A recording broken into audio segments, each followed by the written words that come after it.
Welcome to Brunswick Beat, Brunswick County's only television news show brought to you by the Brunswick Beacon. I'm Rachel Johnson. And I'm Stacy Manning. Brunswick County Commissioners voted 4-1 Monday night to remove fellow Commissioner Charles Warren from the DSS board. Warren cast the lone dissenting vote. So Mr. Cook has made a motion that Mr. Warren be removed from the DSS board. Is there any discussion on that motion?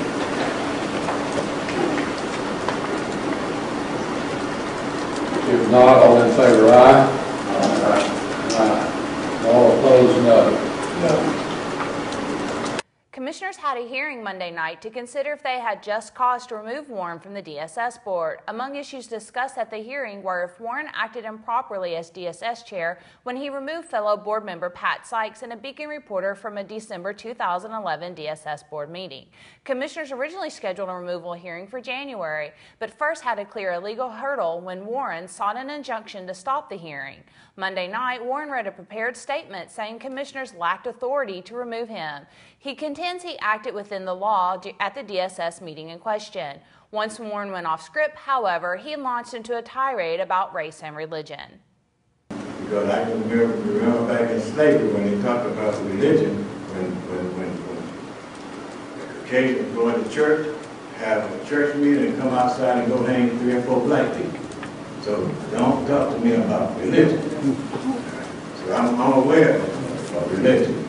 So I just want you to know that I love my God. My God loves me. Thank you. Former board member Elsie Peterson will now replace Warren on the board. Of the items considered for DSS Chairman and County Commissioner Charles Warren's removal from the DSS board, commissioners heard evidence about the DSS board's open meetings violations on December 13th. At that meeting, board member David Grimes read at Warren's direction a statement saying the reason for going into closed session was to consult with an attorney and to discuss personnel. Citing open meetings law, a Beacon reporter told Warren she objected to going into closed session for attorney-client privilege, but Warren had the reporter removed from the meeting. On Monday night, Warren defended the motions, saying the main reason was personnel, which was a legal exemption. Brunswick County Attorney Huey Marshall questioned Warren. And did you allow a vote on the going into closed session to consult with an attorney? I allowed a motion on the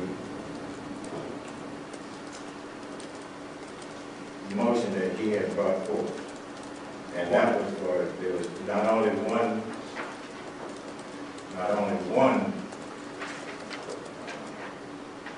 part of that motion, there was 2. The part that consists was for personnel reasons.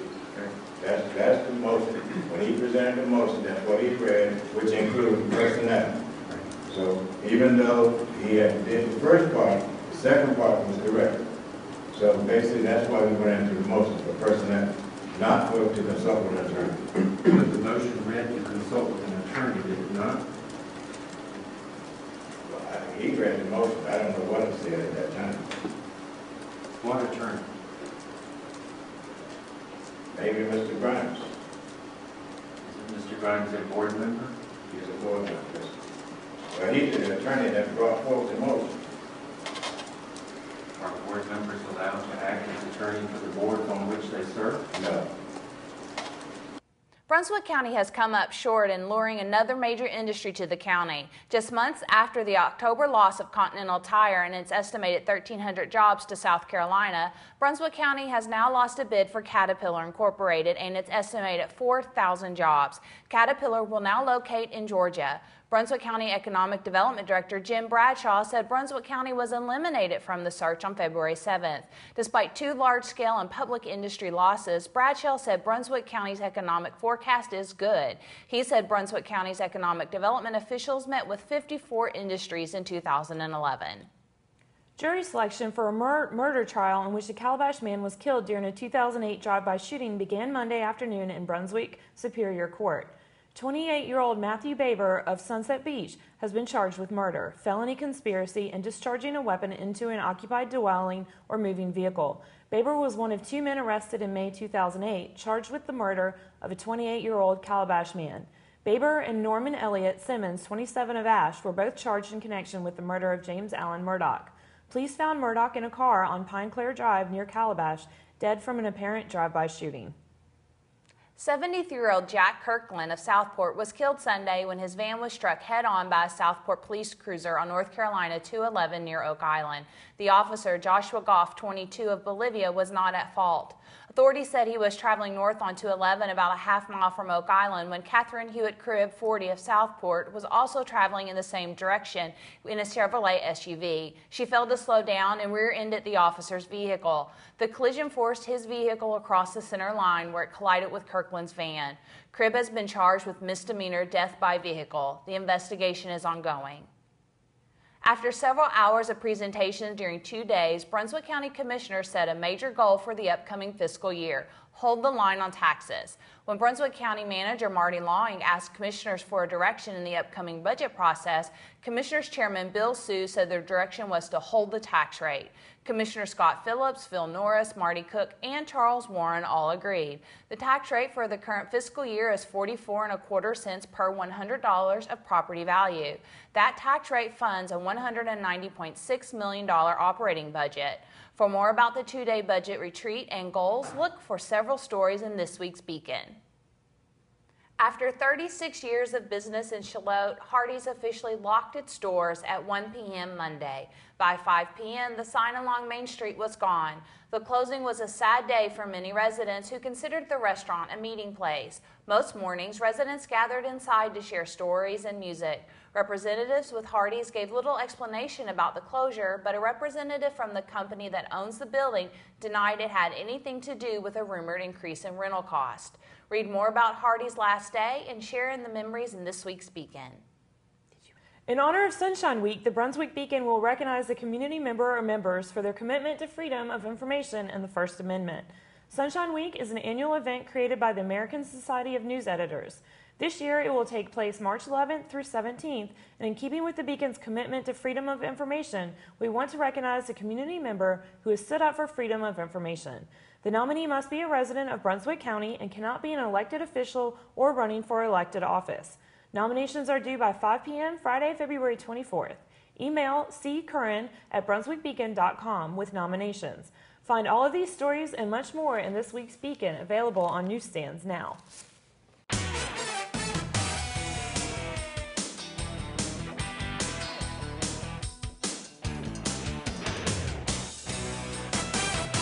Welcome to the Beacon Sports Report.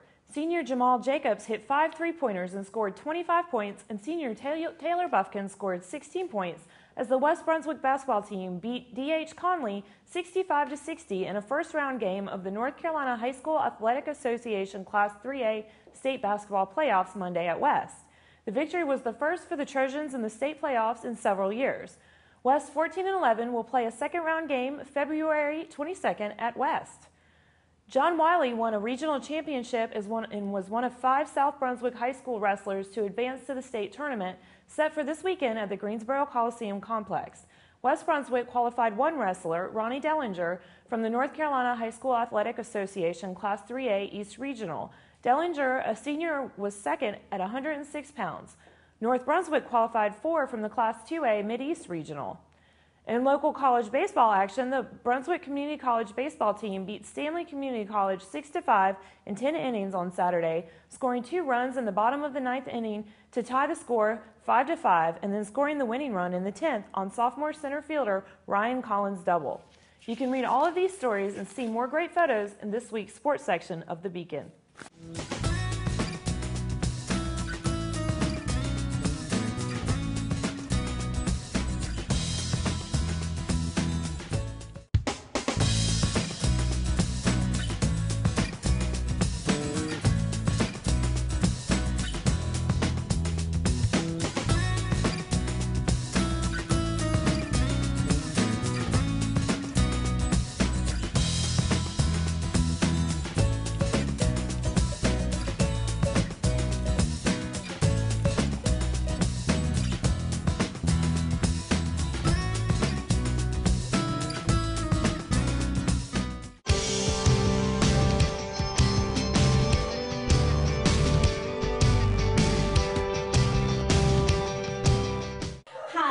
Brunswick County Animal Shelter today with Chance. He a 1-year-old Australian Shepherd mix. He's been here at the shelter since February 8th. Oh, and he's very sweet.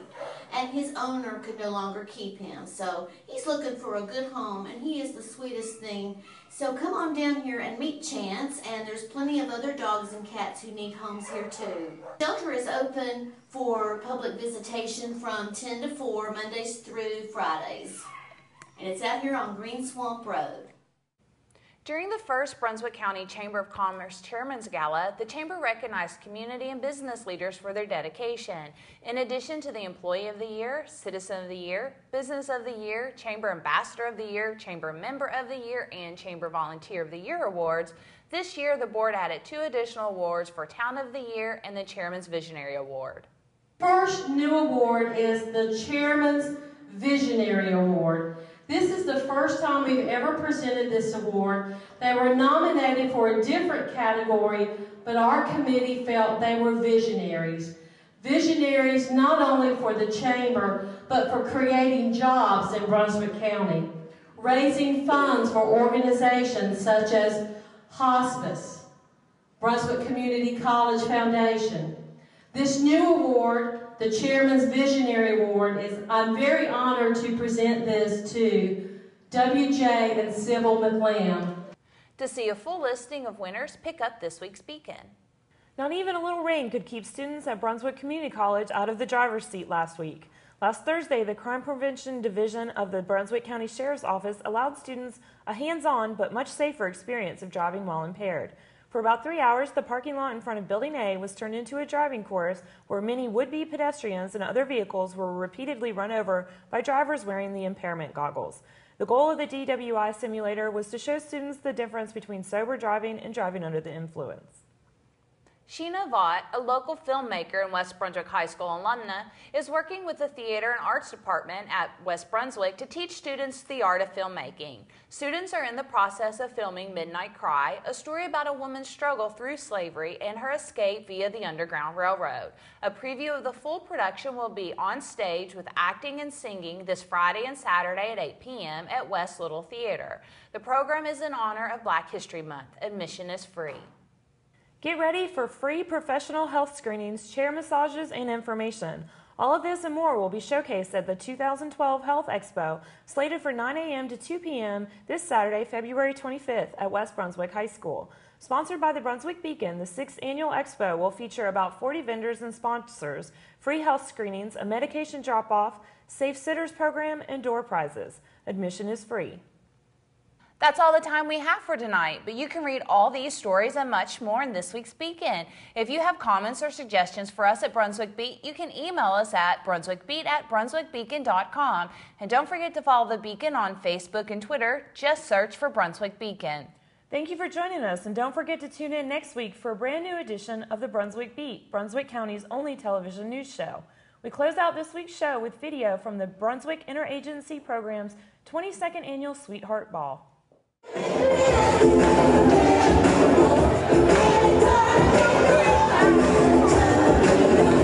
And the Queen of the Sweetheart Ball 2012 goes to Alicia Holland.